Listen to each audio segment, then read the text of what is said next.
Podcast. Méthode d'équitation basée sur de nouveaux principes. Par François Baucher.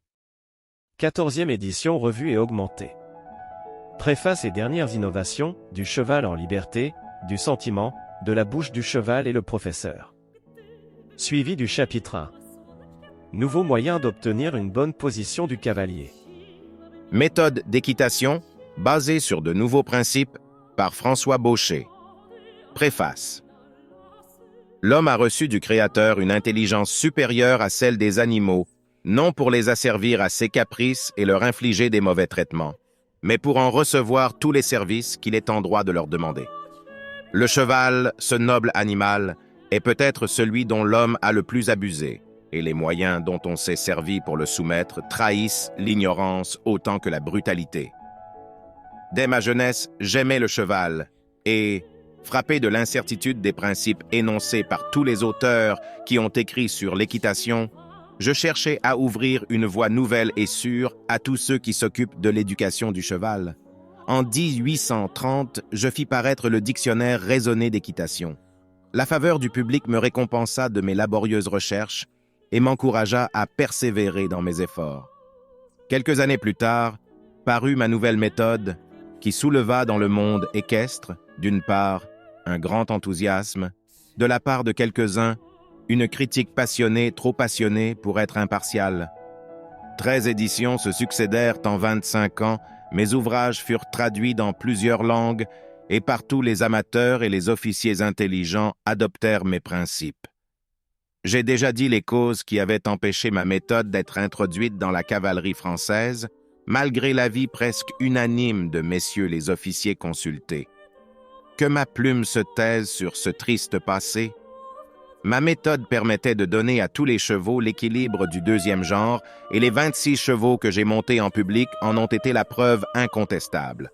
Avec mes dernières innovations, je donne non seulement une plus grande facilité pour obtenir sur tous les chevaux cet équilibre du deuxième genre, je donne encore les moyens infaillibles d'obtenir chez tous les chevaux une légèreté constante, signe d'un équilibre parfait. C'est cet équilibre que j'appelle équilibre du premier genre. Le premier équilibre suffit à tous les besoins de la cavalerie et de l'équitation ordinaire. L'équilibre parfait, ou équilibre du premier genre, ne pourra être donné au cheval que par l'élite des cavaliers. Ce sera l'équitation transcendantale. En poésie, dans les arts, dans les sciences, il n'est pas permis à tout le monde d'aller à Corinthe. Dernières innovations. Depuis 40 ans que je m'occupe de l'art de dresser les chevaux, j'ai toujours compris que l'unique problème à résoudre par l'écuyer était de parfaire l'équilibre naturel du cheval. Et les recherches de toute ma vie n'ont eu d'autre but que de rendre plus facile la solution du problème. Chacune des 13 éditions de la méthode renferme un nouveau progrès qui simplifie le travail de l'écuyer. À tous les instruments de torture employés précédemment, je substituais d'abord le mors qui porte mon nom. Plus tard, je le remplaçais par un mors plus doux encore, aux branches plus courtes et sans gourmette. Enfin, aujourd'hui, je ne me sers plus que d'un simple bridon. Qu'on n'aille pas croire que ce bridon, nouveau par sa disposition, possède une vertu magique qui dispense de l'étude de la science. Ce serait une grave erreur. Ce nouveau bridon démontre le perfectionnement de ma méthode, l'efficacité des moyens qu'elle prescrit, puisque, avec ce simple frein, je puis dompter le cheval le plus fougueux et le soumettre à ma volonté.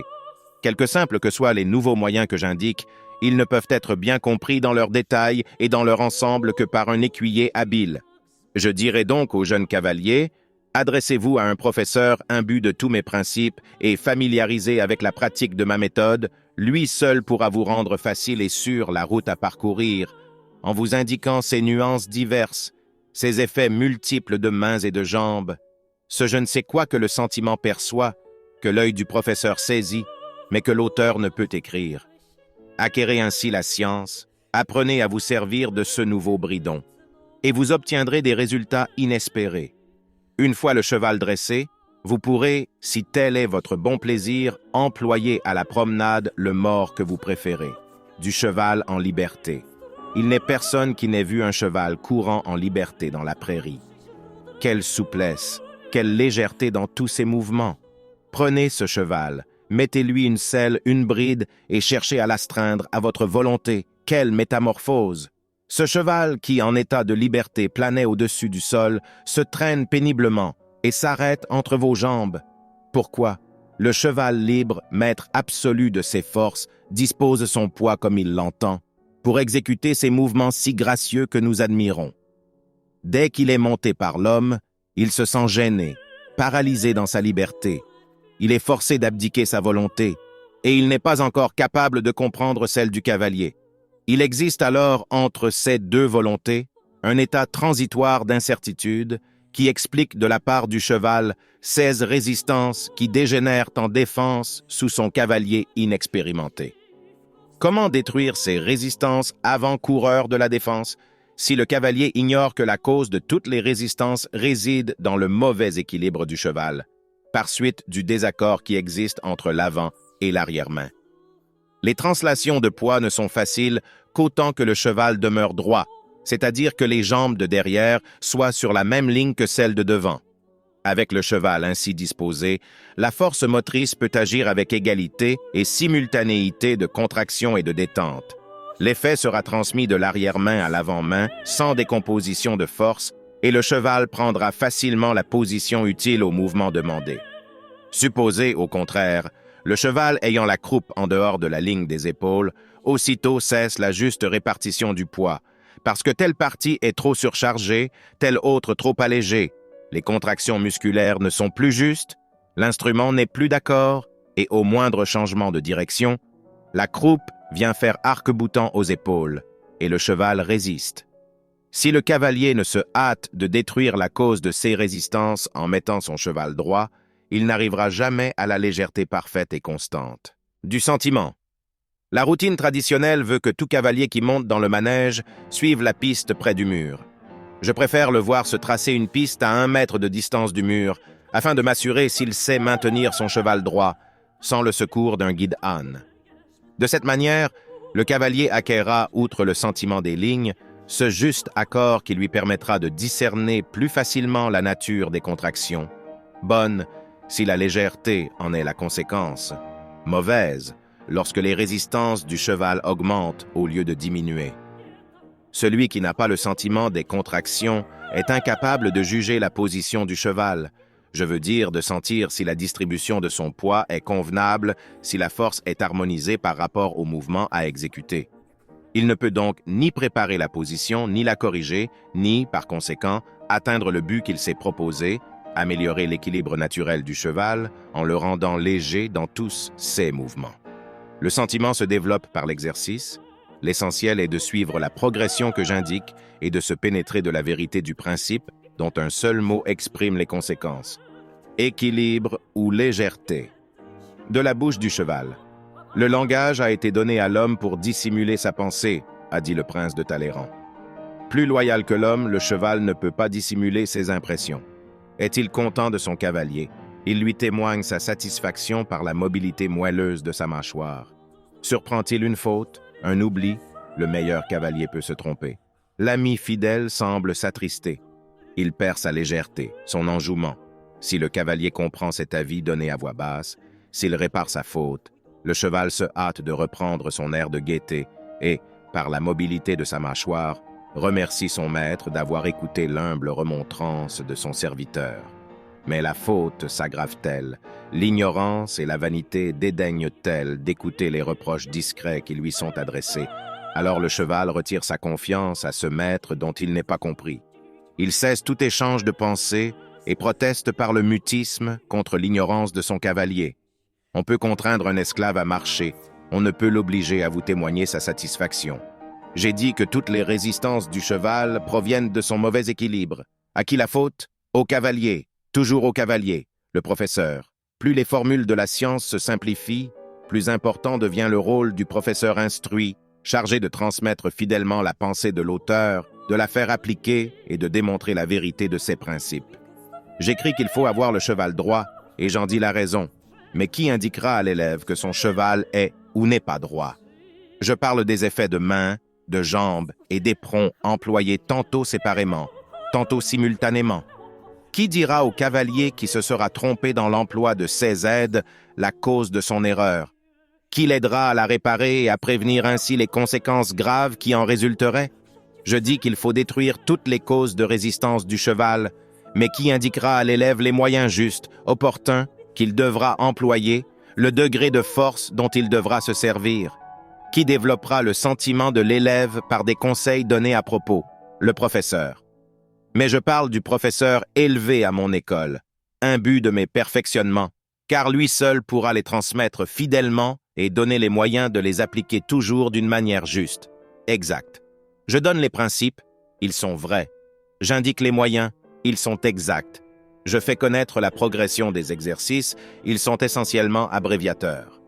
Mais vouloir écrire l'application, ce serait tomber dans la faute de mes devanciers en confondant deux choses bien distinctes, la science et l'art.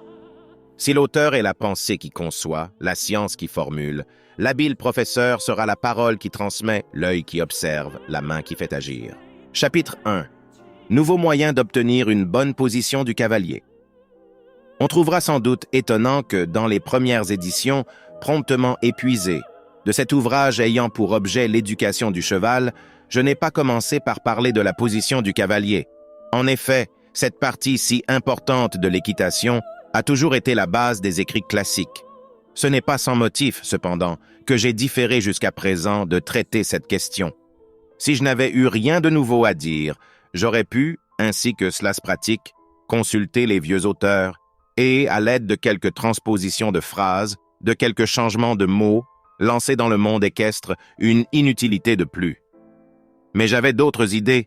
Je voulais une refonte complète. Mon système pour arriver à donner une bonne position au cavalier étant aussi une innovation, j'ai craint que tant de choses nouvelles à la fois n'effrayassent les amateurs, même les mieux intentionnés, et qu'elles ne donnassent prise à mes adversaires. On n'aurait pas manqué de proclamer que mes moyens d'action sur le cheval étaient impraticables ou qu'ils ne pouvaient être appliqués qu'avec le secours d'une position plus impraticable encore. Or, j'ai prouvé le contraire. D'après mon système, des chevaux ont été dressés par la troupe, quelle que fût la position des hommes à cheval. Pour donner plus de force à cette méthode, pour la rendre plus facile à comprendre, j'ai dû l'isoler d'abord de tous autres accessoires et garder le silence sur les nouveaux principes qui ont rapport à la position du cavalier. Je me réservais de ne mettre ces derniers au jour qu'après la réussite incontestable des essais officiels.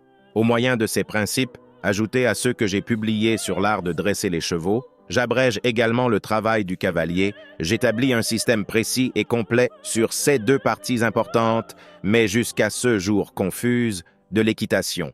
En suivant mes nouvelles indications relativement à la position de l'homme à cheval, on arrivera promptement à un résultat certain.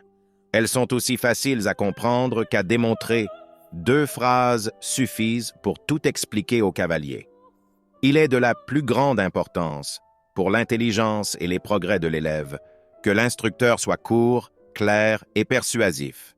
Celui-ci doit donc éviter d'étourdir ses recrues par des développements théoriques trop prolongés. Quelques mots, expliqués avec à-propos, favoriseront et dirigeront beaucoup plus vite la compréhension. L'observation silencieuse est souvent un des caractères distinctifs du bon professeur. Après qu'on s'est assuré que le principe posé a été bien compris, il faut laisser l'élève studieux exercer lui-même son mécanisme. C'est ainsi seulement qu'il parviendra à trouver les effets de tact qui ne s'obtiennent que par la pratique. Tout, ce qui tient au sentiment s'acquiert mais ne se démontre pas. Position du cavalier. Le cavalier donnera toute l'extension possible au buste, de manière que chaque partie repose sur celle qui lui est inférieurement adhérente, afin d'augmenter l'appui des fesses sur la selle. Les bras tomberont sans force sur les côtés. Les cuisses et les genoux devront trouver par leur face interne autant de points de contact que possible avec la selle. Les pieds suivront naturellement le mouvement des jambes. On comprend dans ces quelques lignes combien est simple la position du cavalier. Les moyens que j'indique pour obtenir, en peu de temps, une bonne position lèvent toutes les difficultés que présentait la route tracée par nos devanciers. L'élève ne comprenait presque rien au long catéchisme récité à haute voix par l'instructeur, depuis la première phrase jusqu'à la dernière. En conséquence, il ne pouvait pas l'exécuter. Ici, c'est par quelques mots que nous rendons toutes ces phrases. Et ces mots sont compréhensibles pour le cavalier qui suit mon travail d'assouplissement. Ce travail le rendra adroit et, par suite, intelligent. Un mois ne sera pas écoulé sans que le conscrit le plus lourd et le plus maladroit ne soit en état d'être bien placé. Leçon préparatoire, la leçon sera d'1 heure, il y aura 2 leçons par jour pendant 1 mois. Le cheval est amené sur le terrain, sellé et bridé. L'instructeur ne prendra pas moins de 2 élèves. L'un tiendra le cheval par la bride, tout en observant le travail de l'autre, afin de l'exécuter à son tour. L'élève s'approchera de l'épaule du cheval et se disposera à monter. À cet effet, il prendra et séparera avec la main droite une poignée de crin qu'il passera dans la main gauche le plus près possible de leurs racines, sans qu'ils soient tortillés dans la main. Il saisira le pommeau de la selle avec la main droite, les 4 doigts en dedans, le pouce en dehors, puis, après avoir ployé légèrement les jarrets, il s'enlèvera sur les poignets. Une fois la ceinture à la hauteur du garrot, il passera la jambe droite par-dessus la croupe sans la toucher et se mettra légèrement en selle. Ce mouvement de voltige étant d'une très grande utilité pour l'agilité du cavalier, on le lui fera recommencer 8 ou 10 fois avant de le laisser s'asseoir sur la selle.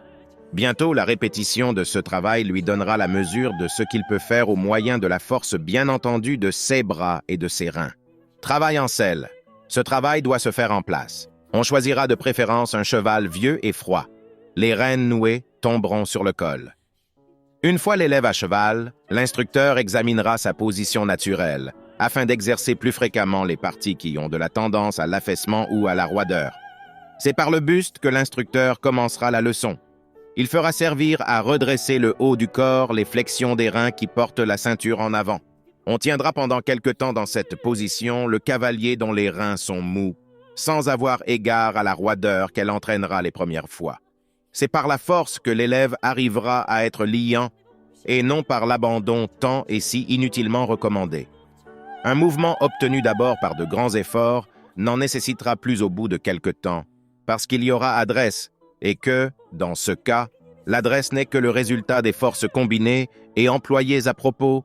Ce que l'on fait primitivement avec 10 kg de force se réduit ensuite à 7, à 5 et à 2. L'adresse sera la force réduite à 2 kg. Si l'on commençait par une force moindre, on n'arriverait pas à ce résultat. On renouvellera donc souvent les flexions de reins en laissant parfois l'élève se relâcher complètement, afin de lui faire bien saisir l'emploi de force qui donnera promptement une bonne position au buste. Le corps étant bien placé, l'instructeur passera d'abord à la leçon du bras, laquelle consiste à le mouvoir dans tous les sens, d'abord ployé et ensuite tendu. Puis à la leçon de la tête. Celle-ci devra tourner à droite et à gauche sans que ses mouvements réagissent sur les épaules. Dès que la leçon du buste, des bras et de la tête donnera un résultat satisfaisant, ce qui doit arriver au bout de 4 jours, 8 leçons, on passera à celle des jambes.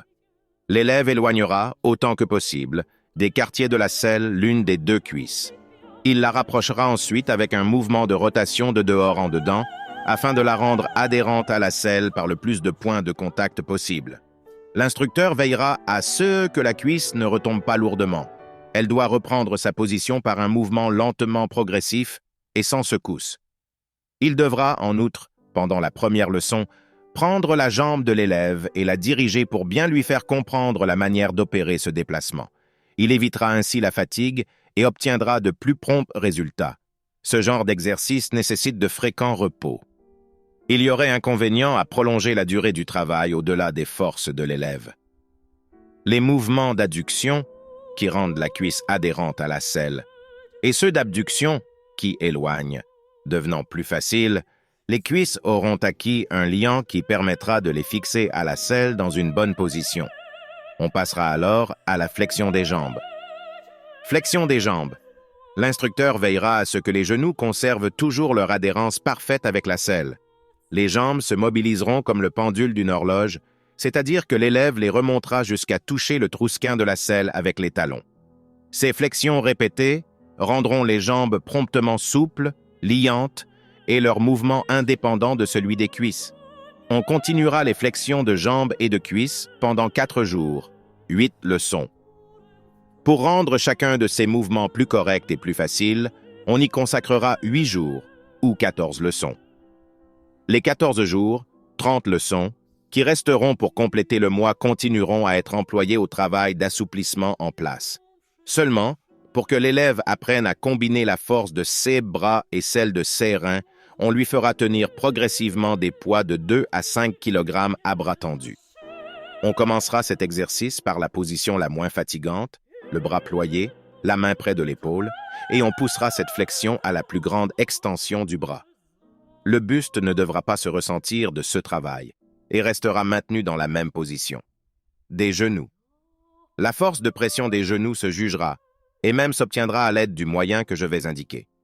Ce moyen, qui de prime abord semblera peut-être futile, amènera cependant de très grands résultats. L'instructeur prendra un morceau de cuir de l'épaisseur de 5 mm et long de 50 cm. Il placera l'une des extrémités de ce cuir entre les genoux et le quartier de la selle. L'élève fera usage de la force de ses genoux pour ne pas le laisser glisser, tandis que l'instructeur le tirera lentement et progressivement de son côté. Ce procédé servira de dynamomètre pour juger des progrès de la force. Quelques paroles encourageantes placées à propos stimuleront l'amour-propre de chaque élève.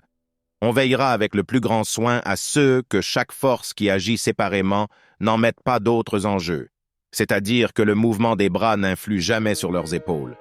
Il devra en être de même pour les cuisses par rapport au tronc, pour les jambes par rapport aux cuisses, etc., etc. Le déplacement et l'assouplissement de chaque partie isolée une fois obtenu, on déplacera momentanément le haut du corps, afin d'apprendre au cavalier à se remettre en selle lui-même. Voici comment on s'y prendra. L'instructeur, placé sur le côté, poussera l'élève par la hanche, de manière que son assiette se trouve portée en dehors du siège de la selle. Avant d'opérer un nouveau déplacement, l'instructeur laissera l'élève se remettre en selle, en ayant soin de veiller à ce que, pour reprendre son assiette, il ne fasse usage que des hanches et des genoux, afin de ne se servir que des parties les plus rapprochées de l'assiette. En effet, le secours des épaules influerait bientôt sur la main, et celle-ci sur le cheval. Le secours des jambes pourrait avoir de plus graves inconvénients encore. En un mot, dans tous les déplacements, on enseignera à l'élève à ne pas avoir recours, pour diriger, aux forces qui maintiennent à cheval, à ne pas employer, pour s'y maintenir, celles qui dirigent. À l'aide de cette gymnastique équestre justement combinée, on arrive au bout d'un mois à faire exécuter facilement à tous les conscrits les exercices qui semblaient les plus contraires à leur organisation physique. L'élève ayant franchi les épreuves préliminaires attendra avec impatience les premiers mouvements du cheval pour s'y livrer avec l'aisance d'un cavalier déjà expérimenté. 15 jours, 30 leçons, seront consacrés au pas, au trot et même au galop. Ici, l'élève doit uniquement chercher à suivre les mouvements du cheval. En conséquence, l'instructeur l'obligera à ne s'occuper que de sa position et non des moyens de direction à donner au cheval. On exigera seulement que le cavalier marche d'abord droit devant lui, puis en tous sens, une rêne de bridon dans chaque main. Au bout de 4 jours, 8 leçons, on pourra lui faire prendre la bride dans la main gauche. On s'attachera à ce que la main droite, qui se trouve libre, reste à côté de la gauche, afin que le cavalier prenne de bonne heure l'habitude d'être placé carrément, les épaules sur la même ligne. Le cheval trottera également à droite et à gauche. Lorsque l'assiette sera bien consolidée à toutes les allures, l'instructeur expliquera d'une manière simple les rapports qui existent entre les poignets et les jambes, ainsi que leurs effets séparés. Si tu as apprécié ce podcast sur Baucher, n'hésite surtout pas à t'abonner, à activer la cloche pour ne rien rater. Et si tu as envie, poste un petit commentaire, cela me fera plaisir. Merci d'avance. Et, bien sûr, à bientôt pour de nouvelles aventures équestres.